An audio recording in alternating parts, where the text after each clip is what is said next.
वालेकुम प्यारे बच्चों, मैं हूँ दानियाल हैदर और आप देख रहे हैं Daniyal Haider cartoon for kids. दोस्तों, आज की कहानी भी बहुत ज़बरदस्त है।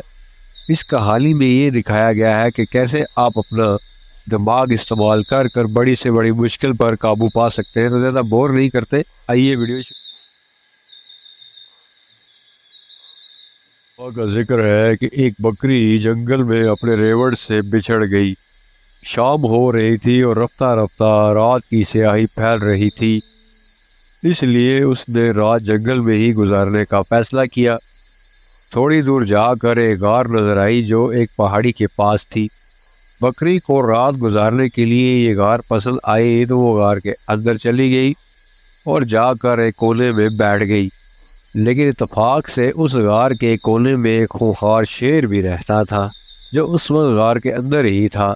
शेर को देखकर बकरी डर गई, लेकिन अब वो क्या करती। वो गार से भागकर ज़्यादा दूर भी नहीं जा सकती थी क्योंकि बाहर बहुत अंधेरा हो चुका था और दूसरी तरफ बाहर जंगली जानवरों का भी डर था। फिर अचानक ही बकरी के दिमाग में एक तरकीब आई। उसने अपनी गर्दन अकड़ ली और शेर की आंखों में आंखें डालकर घूरने लगी। शेर ने ये सब देखा तो उसे अपनी आंखों पर यकीन न आया। आज तक किसी जानवर को गार में आने की हिम्मत न हुई थी। शेर ने गरज कर कहा, तुम कौन हो और मेरे गार में क्यों आए हो? बकरी बड़ी अकड़ कर बोली, मैं बकरियों की मलका हूँ। मैंने कसम खाई है कि 150 चीते, हाथी और 25 जिंदा शेर चबाऊंगी। अब तक 100 चीते और 50 हाथी तो चबा चुकी हूँ। अब सिर्फ 10 शेरों की तलाश है। ये सुनने की देर थी कि शेर गार से बाहर भाग गया। उसे भागते भागते जंगल में एक गीदड़ मिला। गीदड़ ने शेर को यूं भागते देखा तो पूछा, ऐ जंगल के बादशाह, आप इतनी तेजी से किधर भागे जा रहे हैं?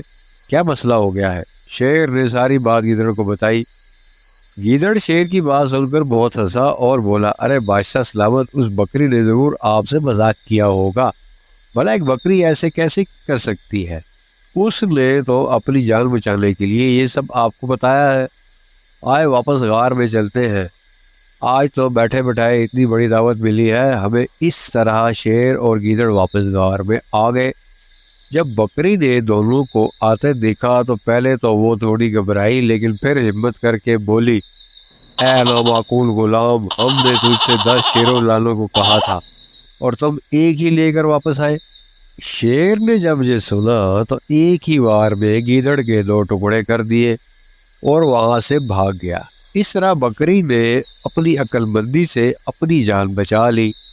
इस कश्मकश में सुबह हो गई तो बकरी ने सोचा कि यहाँ से जान बचाकर भागने में ही आफियत है, और बकरी फौरन उस गार से बाहर निकली और अपने घर की तरफ भागी। और भागते भागते उसे अपनी अक्लमंदी पर बड़ा नाज भी था और वो बड़ी खुश थी कि आज उसने अपनी अक्ल का इस्तेमाल कर कर एक शेर से अपनी जान बचाई। जी तो प्यारे बच्चों, कैसी लगी आज की कहानी, जिसमें आप हमेशा बुरे वक्त में थोड़ा सा अक्ल को इस्तेमाल करके उस पर काबू पा सकते हैं। तो मुझे उम्मीद है वीडियो आपको पसंद आई होगी। वीडियो को लाइक और चैनल को सब्सक्राइब करना मत भूलिएगा। मिलते हैं किसी और मज़ेदार वीडियो में। अल्लाह हाफिज़।